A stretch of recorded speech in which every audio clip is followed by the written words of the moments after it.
I welcome back Tassos Papacostas, a lecturer in Byzantine and Modern Greek Studies at King's College London. Tasso has written extensively on a number of topics, including identities in medieval Cyprus, the art and architectural production of the period, and the settlement patterns from late antiquity to the medieval.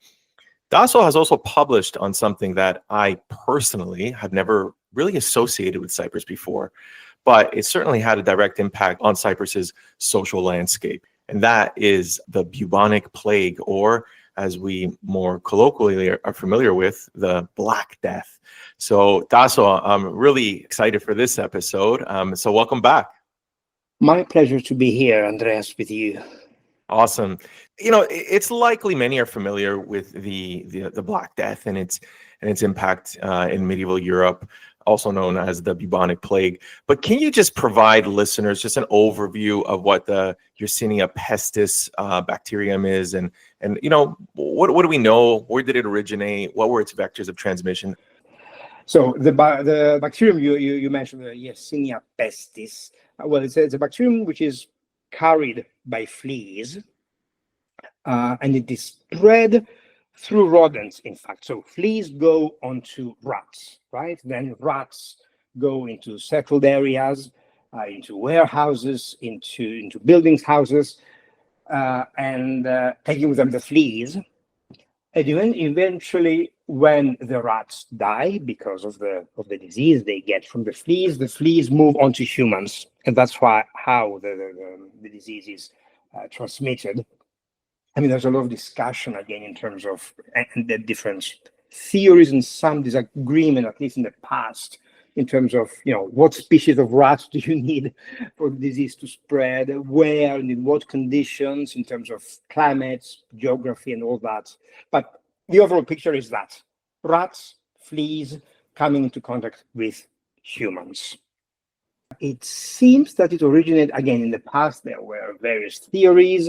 The most commonly accepted nowadays is that it originated from Central Asia, by which I mean the area sort of north and east of the Caspian Sea. It most likely traveled westwards through the Black Sea, so getting to the shores of the Black Sea, the northern shores of the Black Sea, and then into the Mediterranean world, and eventually into Western Europe. That's the sort of the route it follows, through exchange, through trade, through raids, through all sorts of different types of human contact. Yeah, people traveling back and forth. That's the overall idea, very briefly. Yeah. And again, for those who might not be familiar with the symptoms of the Black Death, I mean, what was it? I mean, we know it's called the bubonic plague, for example. I think that's revealing about the symptoms. What sort of symptoms do we associate with it, and what's the mortality rate with the Black Death? Yes, well, the most common symptoms, as described in sources as well, from the period from the 14th century, which I think is something we haven't mentioned yet. The chronology of it. We are talking about the years sort of 1346 to 1350 something, so middle of the 14th century.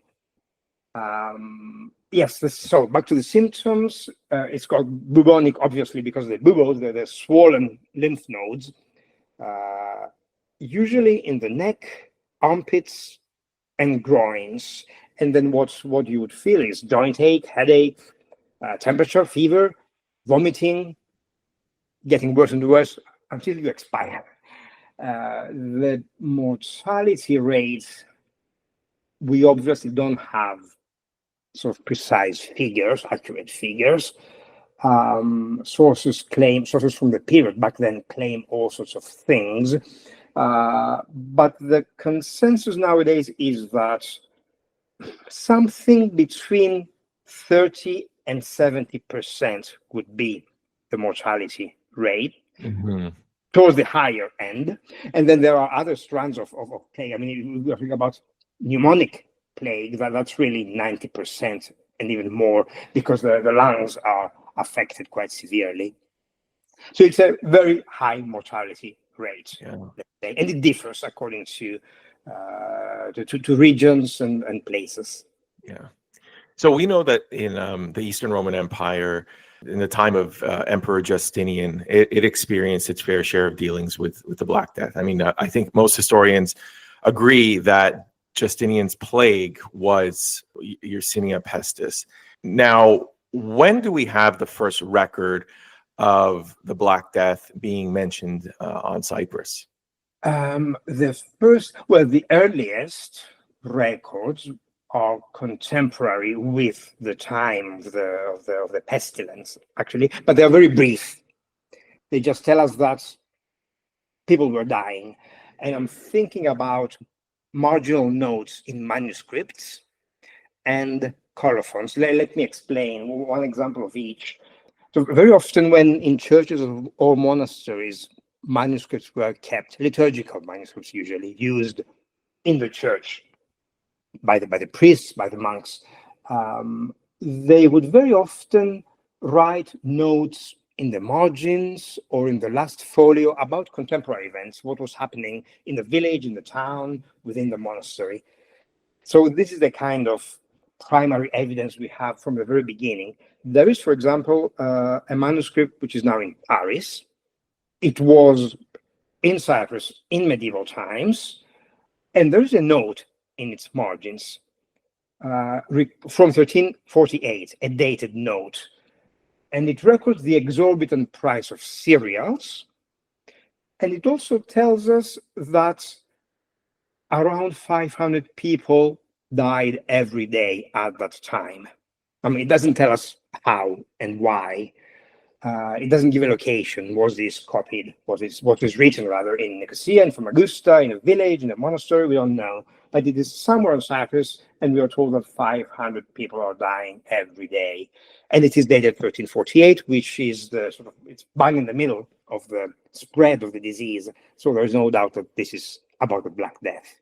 Another example, and another manuscript in the Vatican nowadays, it's colophon, that is the note at the very end of the manuscript by the scribe, telling us, why he wrote, why he copied the manuscript, where, when, for whom.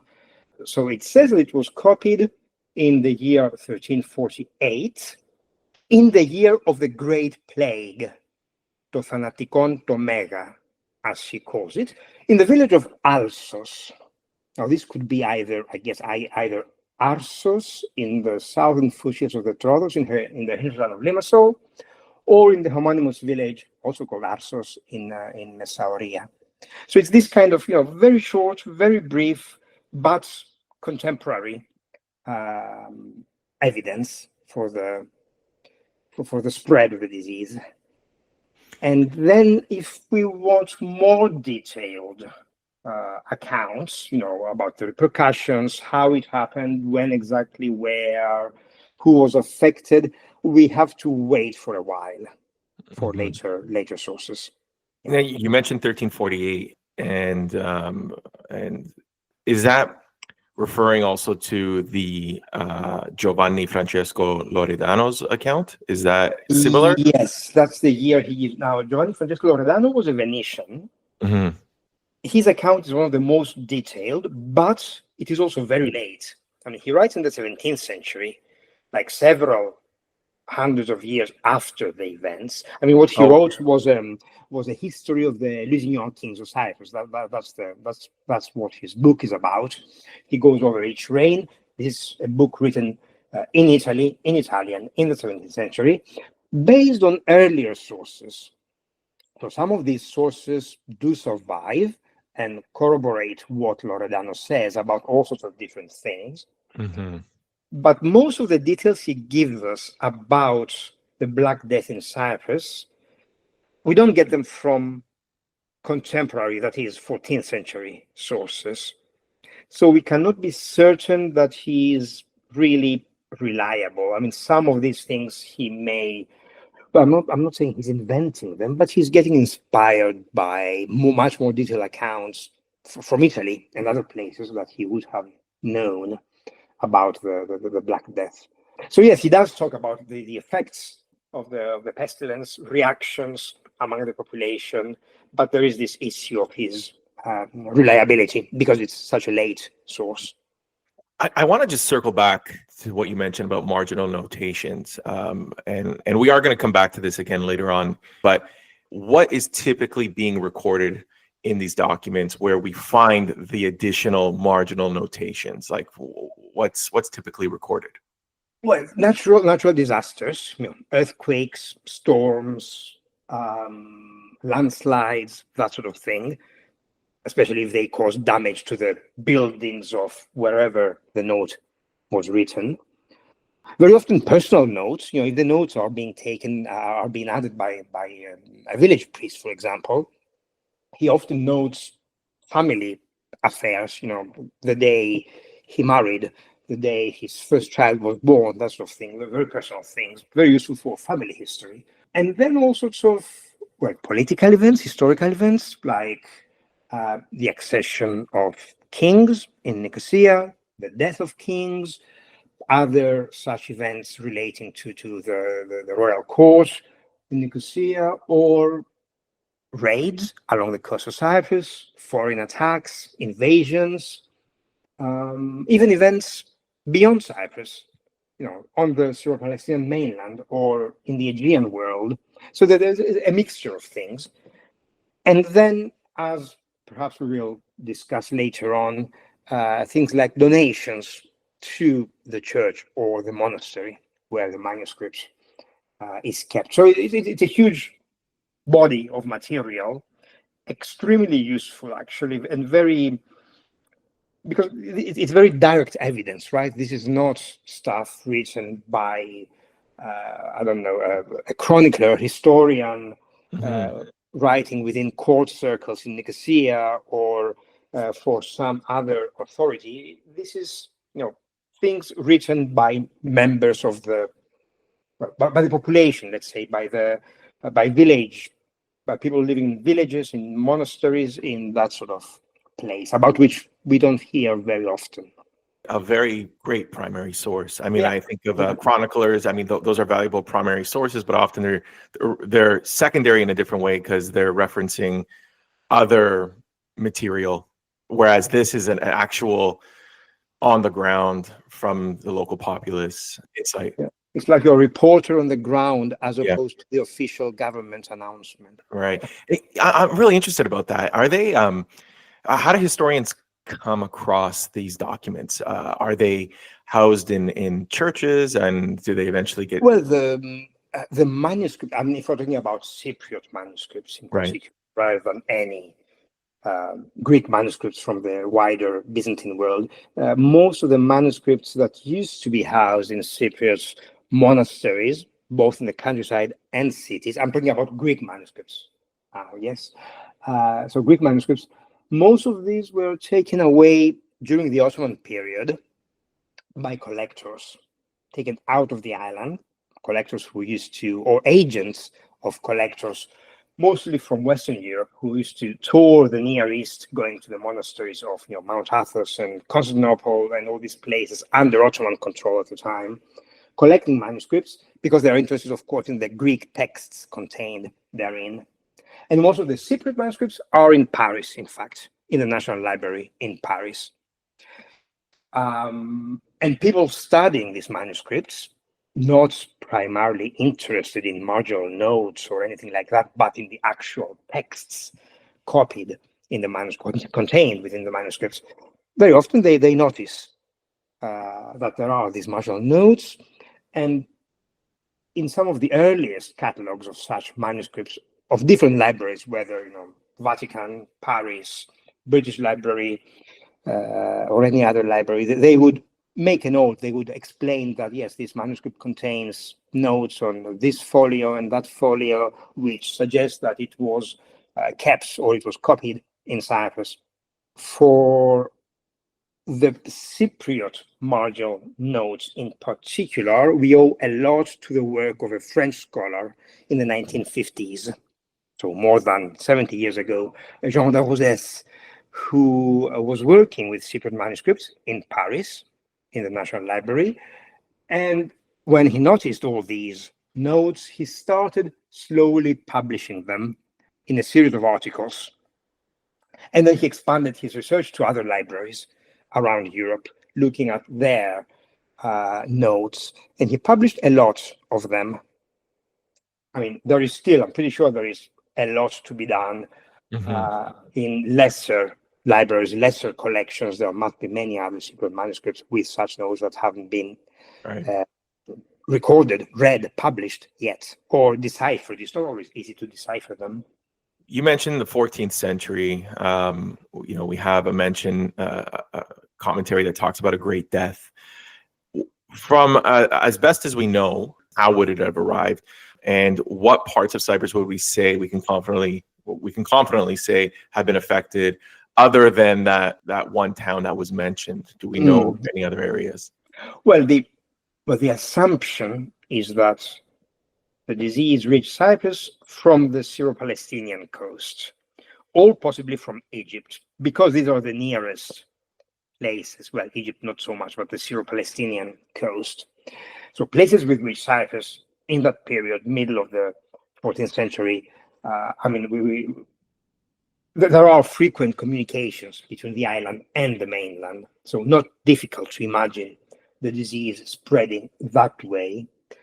But in fact, if we look at the chronology of the spread and the period during which it reaches its peak on Cyprus and on the mainland, this suggests something slightly different, because in the Levant, along the seaboard, the peak seems to occur about 6 months after Cyprus. So Cyprus gets it, it seems, before the mainland, which means it arrived on the island from somewhere else. And this somewhere else seems to be the Aegean world, Constantinople and the Aegean world, because there the peak appears to have been reached in the summer of 1347. In Cyprus, it is a few months later, whereas in places like Damascus, Cairo, it's the winter of 1348-49. So we see it spreading that way. And Cyprus is in the middle. So the Aegean world, Constantinople, seems to be a likely scenario, although this is based entirely on, when we think, based on historical sources, that the peak was reached, the most deaths, the highest mortality rate, in fact, in these different places. It's not that important. What's important is that it reached Cyprus. What it may be important for is, if we are trying to assess the volume of traffic between Cyprus and these different places, then this scenario, the disease coming from the Aegean, from the northwest rather than the southeast, suggests even closer links than we would have imagined. And remember, in this period, the Aegean world is very fragmented. You've got the Hospitallers ruling on Rhodes and the neighboring islands. You have the Venetians on Crete and a few other islands. You've got whatever is left of the Byzantine Empire with Constantinople and a few outposts. You have the Genoese. So all these are interconnected. They are traveling to Cyprus. Cypriots travel there. There is a lot of traffic going back and forth. Yes, your other question was about what parts of Cyprus were affected. Well, we have, like that random note for Alsos mentioning the impact there.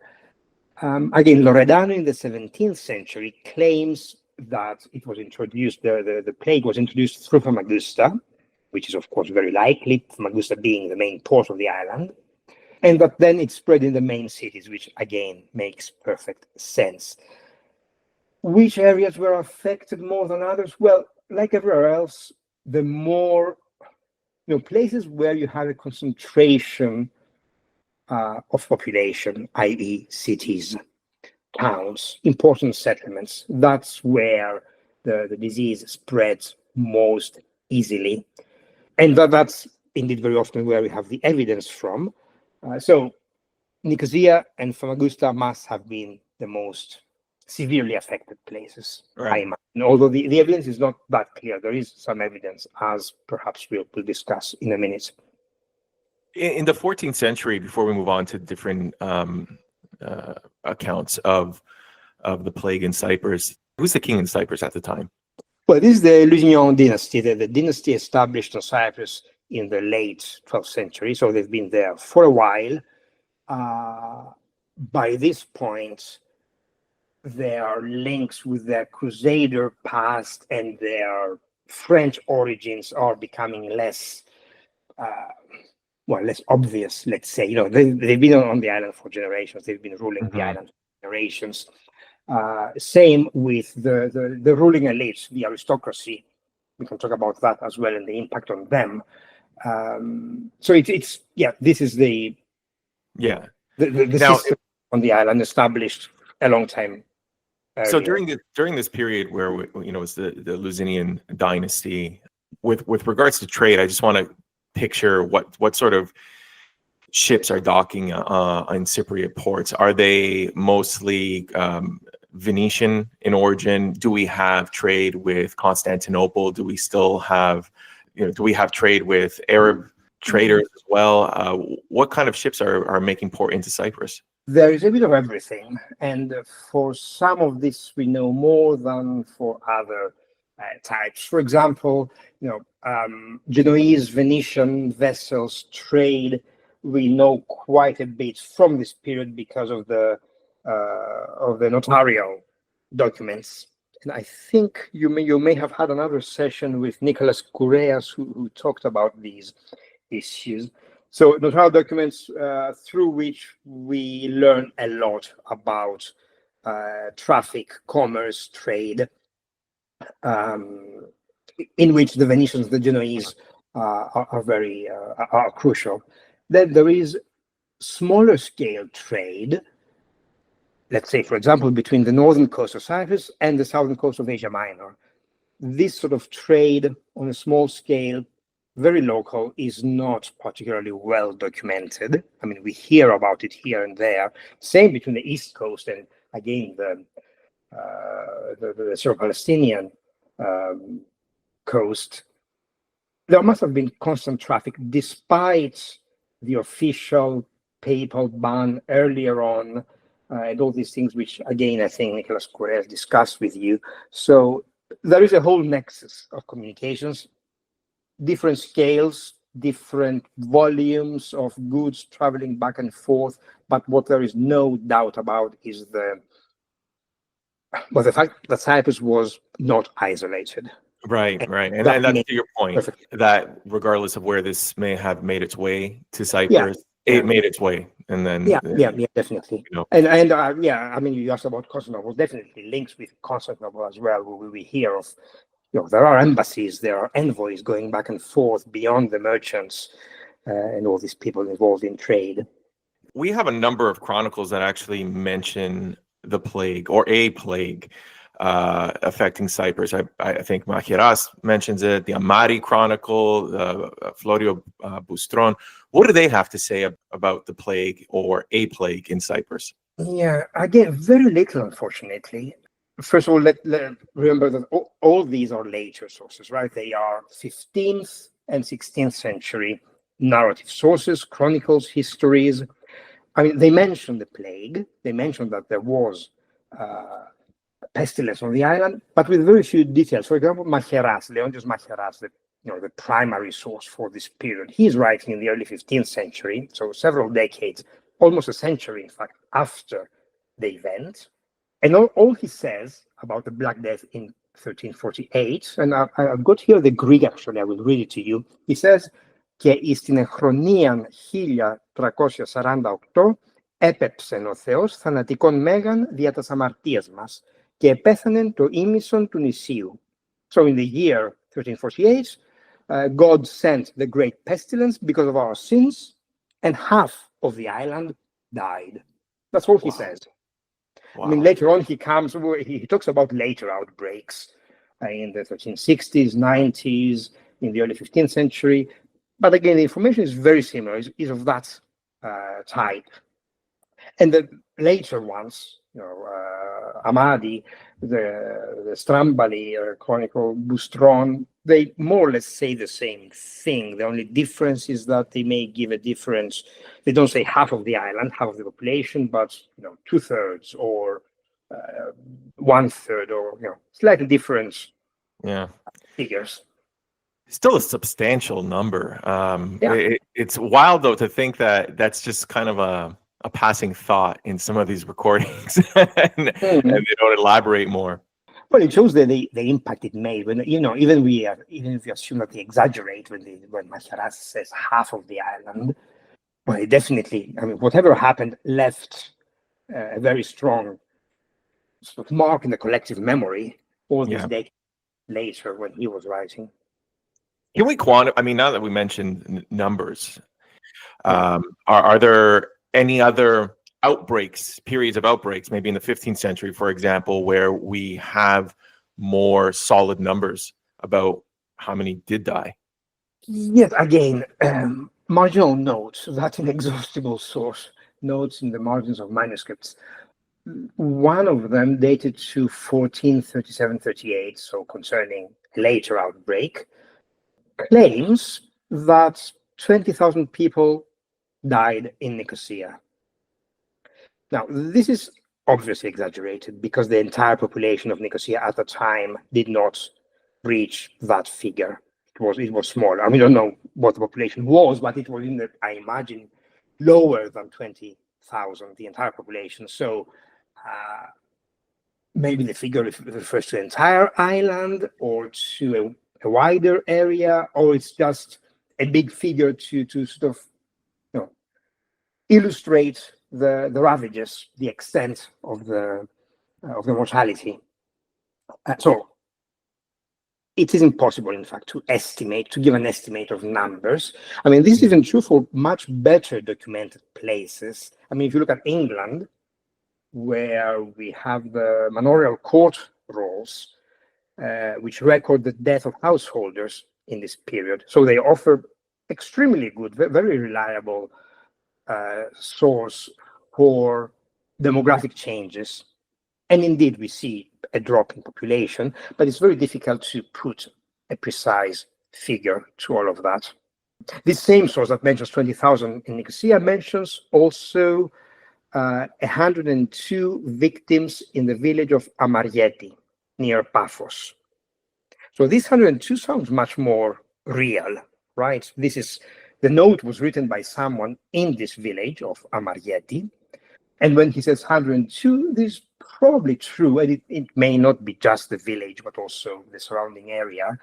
But it feels much more real than the 20,000 for Nicosia. This is what the author of the note sort of may have heard or imagined or assumed for the capital of the island. I mean, if we, again, going to better documented places, Florence in Tuscany, from where there is, again, extremely good evidence, much more abundant than Cyprus, scholars estimate that there was a 60% fall in population. So a huge figure for Florence. And we should imagine similar figures, I don't know, minus 10%, plus minus 10% for many other places, most other places in the Mediterranean. Yeah. We talked a lot about the chronicles, the importance of marginal notes. Do we have any other evidence of the Black Death in Cyprus? And I'm just thinking of like if there's ever been any testing done on human remains or evidence in funerary slabs.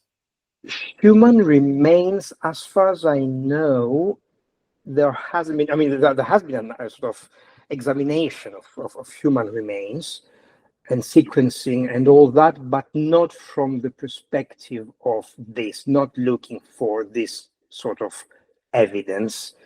One should also note that the scientific techniques used for this sort of thing keep evolving and are becoming better and better. But very often the results are difficult to interpret in terms of precise dating, in terms of, not contaminating the evidence in the lab and that sort of thing. So it's often difficult and often inconclusive. There was an excavation on the site of the Paleon de Marchion in Nicosia, in the heart of Nicosia, next to the site where the new town hall was built in the heart of the city. And there, for example, there were, I think, more than 200 burials discovered on the site. Mhm. Among them, there was a mass grave of infants. Mass grave, I mean, like half a dozen of infants, which seems to date to this period, may be related to the Black Death. It may not, but as far as I know, it hasn't been tested with that in mind. Maybe something is happening as we speak. I'm not aware of any of this. Funerary slabs, on the other hand, are much more much easier to interpret and to examine, and the results much more forthcoming. So from Nicosia alone, from the churches of Nicosia, and now I'm talking about the Latin churches, such as the Latin Cathedral in Sofia and a few other sites in the city, hundreds of funerary slabs have survived from the medieval period. Some of them fragmentary, but still. So one of these churches of the Benedictine nunnery of the Virgin of Tortosa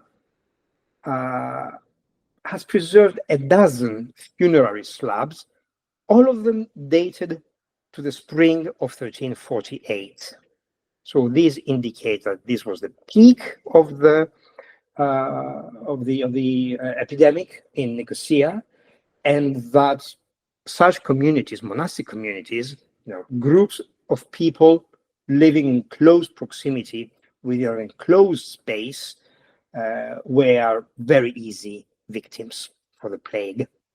So all these nuns and aristocrats were buried at this monastery at the time, almost certainly victims of the Black Death. The inscriptions don't say that, they don't mention the Black Death. It's just the dates that can lead to this conclusion in the Black Death. Now, I mentioned in the introduction that there was a very obvious change in the social landscape of Cyprus.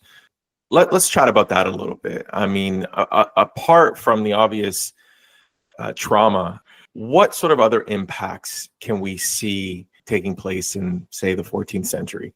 Okay, since we are with the nuns of Tortosa and the mortality in their community, there must have been a similar phenomenon with other monastic communities on the island, especially in the cities. Another group that was very much affected, social group, and we know this because of the surviving documentation, sort of indirect, but still, is the nobility, the aristocracy. It has been estimated that out of around 100 families belonging to the aristocracy and attested on Cyprus in previous decades, let's say in the course of the 13th century and in the first decades of the 14th, about 1/4 of those disappear after the middle of the 14th century. The obvious assumption is that this is a result of the Black Death. I mean, one could also argue it's just biological sort of evolution. Families do go extinct after a certain time, but this seems to be a quite marked phenomenon, so it must be related to the Black Death.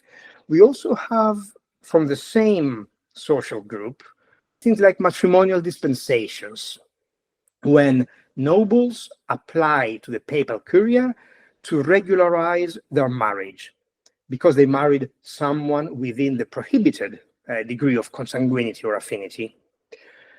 And they often, in some of these requests, they say that there's a lack of suitable candidates, suitable brides and grooms as a result of the plague. Not all of them say that, but some of them do. So there's an indication there that the ranks of the nobility are being depleted in a sense. Oh, okay, so just so that I understand you, there are rules in place that prohibit, say, the marriage of first cousins. And so this is what we talk about degrees of consanguinity. Yeah. No, not really first cousins, a bit more distant, but a little bit more distant. That's the sort of thing. Yeah. So what are the typical, say, degrees that were allowed, and then what sort of allowances were given? I would have to look this up. I don't remember off my head. Okay. But there are different sort of gradations of consanguinity that come into play, and this is this applied throughout the Roman Catholic world. It's the same rules more or less with a few variations, regional variations. So But everybody is aware of whom they can and whom they cannot marry. So we can safely say that there were certain ethnic and religious groups that were more disproportionately affected in Cyprus by the plague. Well, I wouldn't say so, in the sense that, okay, the aristocracy ethnically is not homogeneous, is very mixed. It just happens that, if we're going to hear about a social group, it would be the aristocracy, the ruling class, the elite. We wouldn't hear about village communities, unless we get to the information we will discuss later on. So it is the part of the population best documented in the sources, essentially. No, had we had information about prison inmates, for example? We don't. But if we did, we would see that these would be very much affected, because like monastic communities, they live in close proximity with their enclosed space. So it is purely based on the nature of the sources, what we know, what we can, the information we can extract, the conclusions rather we can extract from the evidence. Yeah, no, I understand what you mean by that. But with that said, do we know if mountain villages were less affected? And I mean, again, I know the scarcity of the sources. I mean, perhaps they were, but no one really talked about them. With that said, were they generally safer than the urban Well, centers? there must have been. Again, I'm saying this not based on direct evidence, or we will discuss later on a particular type of evidence. But the further away you are from the urban centers, from large centers of population concentration, the safer you are. I mean, we hear from. The king is supposed to have sought refuge during the Black Death at the castle at the fort of St. Hilarion in the Kyrenia range, the Kyrenia mountains. So isolated place, far away from everybody else, safer. In a later outbreak in the 1390s, the royal court is supposed to have sought refuge in the monastery of Macheras in the eastern Troodos, again far away from Nicosia, far away from population centers, and isolated, therefore safer. And again, we see this. I mean, we see this elsewhere too, on a larger scale. Places like in northwestern Europe, places like Iceland and Greenland remained apparently unaffected by the Black Death because they were so isolated. There were no communications, no record of shipping between, Scandinavia and Iceland or Greenland at that time in these years. But similar, slightly different example, Finland, again, not much affected because it was so sparsely populated. So this is the pattern on a much, much smaller scale, of course, in Cyprus when we get into the countryside, and especially mountainous regions from which one doesn't travel through to get anywhere. That's the point. Yeah. You mentioned that there's also another indication that we have like social transformation here, and I believe it's the manumission of serfs.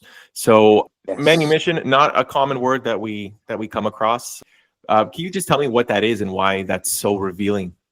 Well, it seems it's not. Again, this is indirect evidence, right? So it's like, for example, I'll give you another example, and I get back to this. The income of the hospitaller estates on Cyprus. So the hospitallers in Rhodes hold very large estates on Cyprus. They are, in fact, I think in this period, the second largest landowner on the island after the crown. So lots of villages with entire village communities.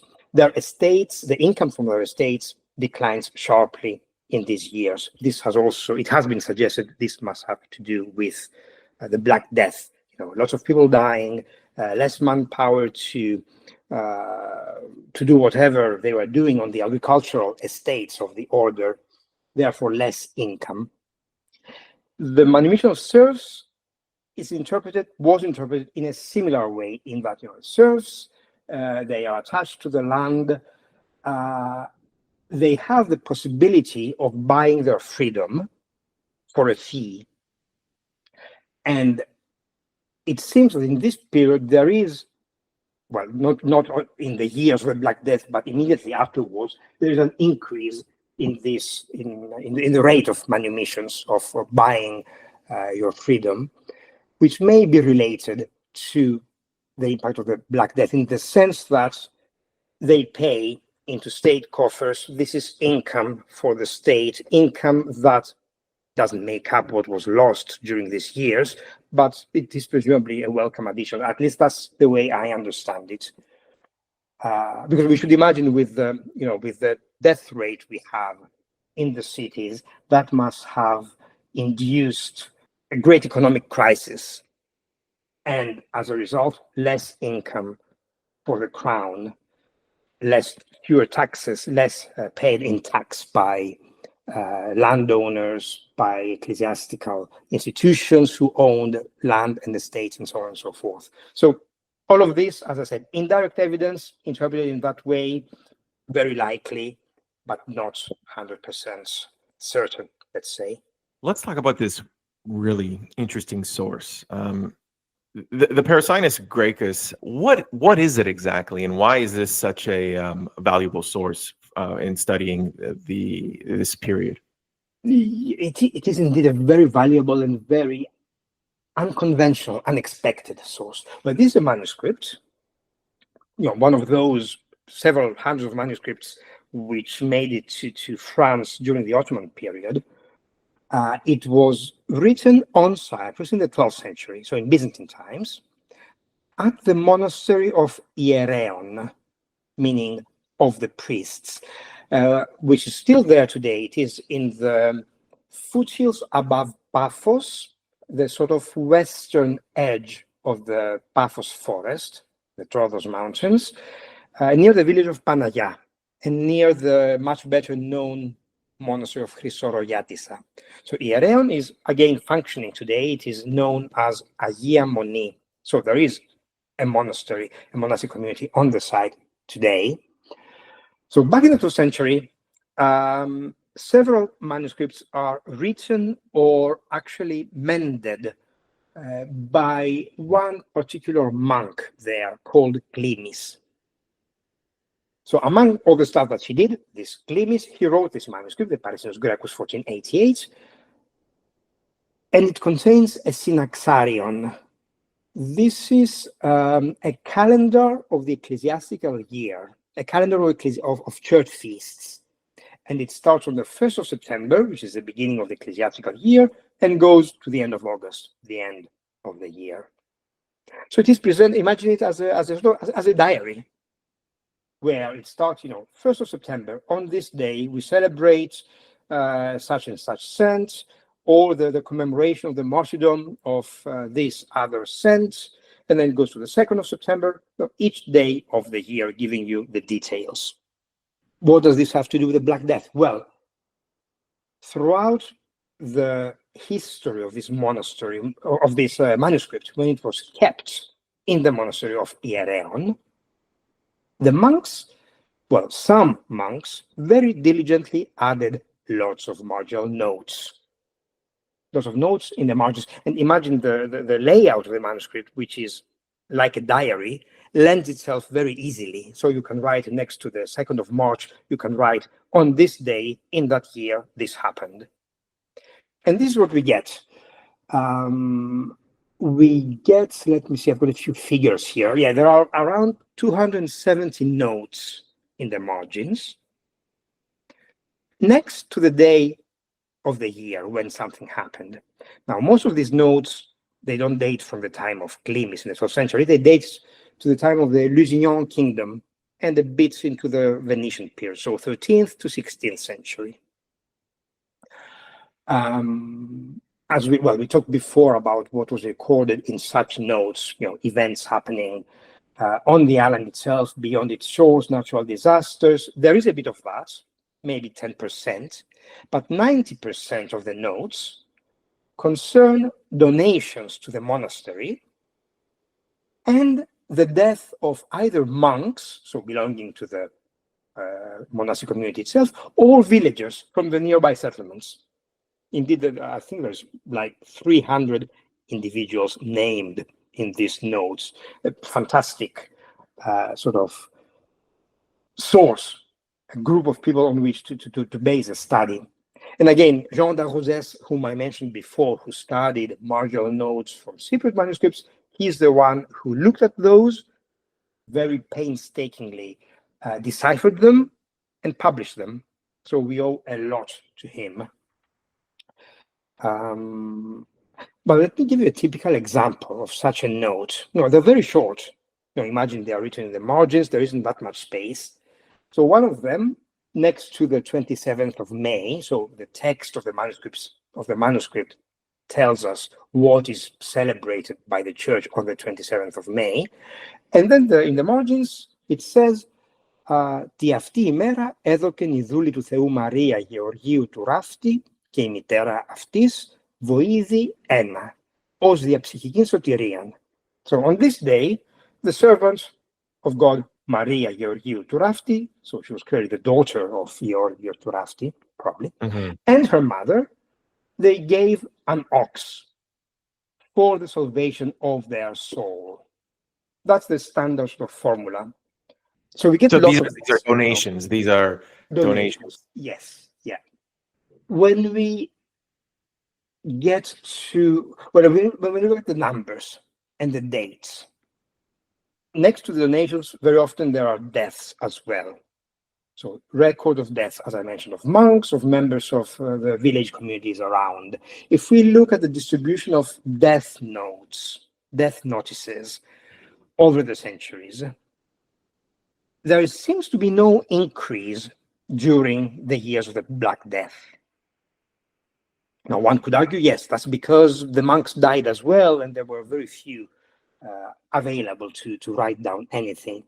That doesn't seem to be the case, because while the deaths remain stable, the donations jump in this period. Many more are recorded. So if we look at the numbers again, for the entire 14th century, I think there are almost 70 donations recorded in the margins. Donations like the one I've just read you. Half of them are dated within a few months in 1348. So between March and June, between sort of spring and early summer of 1348. And the other half are spread throughout the rest of the century. So clearly something is going on here. Right. So several donations by around 40 individuals, including married couples, entire families. And that's what becomes very, very crucial. I mean, nowhere is the Black Death mentioned in any of these notes, or a pestilence or anything else in 1348. All that we hear of is donations. So my interpretation of this is that the village communities around the monastery heard the news from the lowlands, from Nicosia, from Famagusta reached them, telling them that people are dying day after day down in the cities, and a sense of fear must have gripped these communities, which is something we see again in other places, better documented places. Fear inducing donations with the hope of salvation. So you make a donation to a religious foundation, and you expect that this will earn you your life in a way, that you will be saved, will be you won't fall victim to the pestilence. So it's this timor mortis, the fear expressed in different ways, is, as I said, well documented elsewhere too. Now, I mean, donating an ox sounds expensive. Yes. Is that typical? And does that mean it's or do we have other types of donations that show more modest earnings, modest means? Well, they vary. I mean, most of the donations are in livestock, domestic animals, bulls, cows, horses, calves, mares, donkeys, oxen. That's the majority, I think. There are a few buildings, like houses. There are household items, so kitchenware, mostly metalware. Quite a few orchards, gardens, vegetable gardens, and vineyards. I mean, the area is still full of vineyards nowadays, that particular part of Cyprus. What this suggests, in fact, is much more related to the financial capabilities of the local population rather than the Black Death. So these people owned quite a lot, it seems, considering that they are villagers, that we are in a rural area, a remote rural area, where one assumes the majority of the population would be serfs, pariki. That's what we find across Cyprus, and yet they own quite a bit. I mean, we don't know, when someone donates one ox, we don't know that this is the only thing the family owns, or whether they've got another 5 oxen. Mm-hmm. We never hear about that. But actually, what we do hear about is, in some cases, we have the same families, the same people, the same couples returning to the monastery well after the end of the pestilence. So 1 year later, 3 years later, and they make another donation. So not only did they survive, obviously, but they have more to offer, and they are grateful, and they come back and give more. So if we think about their situation, it seems to be more comfortable than we would have imagined. And that's the sort of really unique evidence that these notes provide on these village communities. Now, I should explain that the villages these people come from, they are almost always named, so and so from that village. We are talking about a radius of, I don't know, not more than 5-6 miles around the monastery. I mean, there are exceptions. There are people coming from further away, but most of these donors are very local. So they were well acquainted with the monastery. It was the sort of the goal of their piety, the place where they felt at home, in a way, in terms of religious life. That is incredibly revealing. So Yeah. on this document, half of the donations, just to drive that point home, half of the donations come from that 1 year where we also have other evidence that corroborates an outbreak, even though it's not mentioning pestilence. I mean, we're inferring here that, hey, there's a significant increase of donations here. Clearly they're petitioning for their own health or Indeed. security in some way. Yeah, the dates actually of the donation of these concentration donations is exactly the same months as the funerary slabs of the nuns in Nicosia at the Benedict nunnery. So it really matches very well the evidence from there. Now, I know that Gilles Rivaud, he did a study on deserted villages in Cyprus. Could this be related in any way, the desertification of cities in the hinterland, of towns in the hinterland? Yeah. Yes and no, in the sense, well, I should say, first of all, I should explain that this study, published in 1998 by Gilles Rivaud, a very eminent historian of medieval Cyprus and the medieval Eastern Mediterranean more generally, well, medieval and more recent, he did this very exhaustive, extremely detailed study of the deserted villages of Cyprus from Byzantine times down to much more recent periods. So he went through all the evidence, the sources, all sorts of different types of sources, trying to figure out what is going on, looking at the island as a whole. So looking at the rate of village abandonments, he implies that, well, there's no visible increase after this period. We don't see, from his conclusions, it seems clear that there is no increase in the numbers of villages being abandoned after the mid-14th century, which does happen in other places, and which could have meant, a sharp drop in the rural population. So one could argue, yes, this tallies well with the idea that more remote areas, the countryside more generally, was not affected. But what one should also note that the evidence is very difficult to interpret with a such closely dated perspective, in the sense that when we talk about abandonments, what we are talking about is a village mentioned in sources up to the middle of the 14th century, for example, and then it doesn't reappear in any subsequent sources. I mean, nobody mentions this place was abandoned. Maybe it's not explicitly stated anywhere, but we assume that if it's not mentioned, it must have been abandoned or become so insignificant that it's not included in the written evidence. So the chronology of such development is very difficult to establish.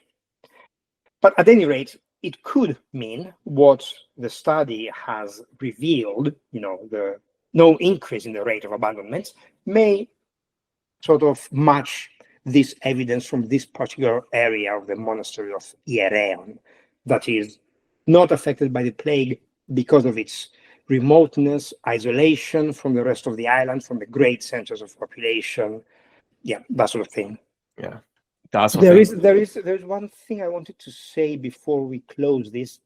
So as a sort of conclusion, and when one looks at the evidence for the impact of the Black Death on Cyprus, or any other place for that matter, it is obviously whatever interpretation we construct is based on the available evidence and on our way of interpreting it.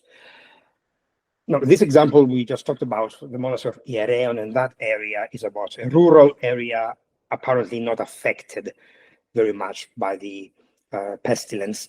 I mean, the cities, which must have been much, much more affected, there is the evidence we talked about earlier, but we would expect much more.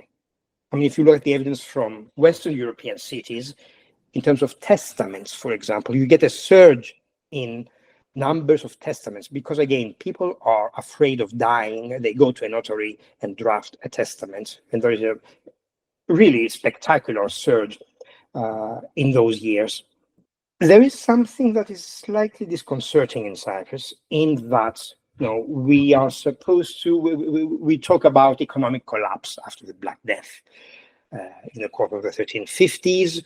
And yet, if we look at Famagusta in this period, which is supposed to be well past its prime, its golden age, there is some spectacular building activity in the city, represented primarily by the new Greek cathedral of St. George of the Greeks, in ruins today, but still standing, and its sort of twin church, Saints Peter and Paul, probably erected by and for one of the Oriental Christian communities. So very large buildings, very costly, built at a time when supposedly there was economic collapse, there was much less manpower, salaries went up because of the lack of manpower. So I wonder if this reveals a similar phenomenon to what we saw at Yersinia, that is, bequests, donations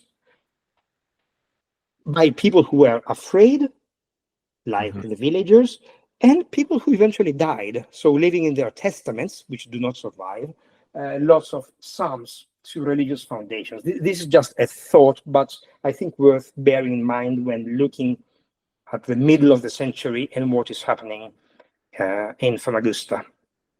So evidence of conspicuous consumption. Yeah, money acquired suddenly and invested in these very, very, very sort of ostentatious structures at that time. Something we don't see at Yersinia, in fact. All the donations, we have no idea where they went and what the monks did with all those oxen and cows and so on and so forth. Yeah, that's really, really interesting. And I hope inspiring for anyone who's interested in this period to pursue academically, because this is still something that's not really that hasn't been explored in depth in Cypriot history. Indeed, yeah, that's very true. Yeah, there's a couple of PhDs there for aspiring doctoral students. Yeah, right. Tasso, again, thank you for coming on the show. Thank you so much for shedding some light into the Black Death and Cyprus. thank you. Thanks a lot, Andrea. That was a pleasure, as always.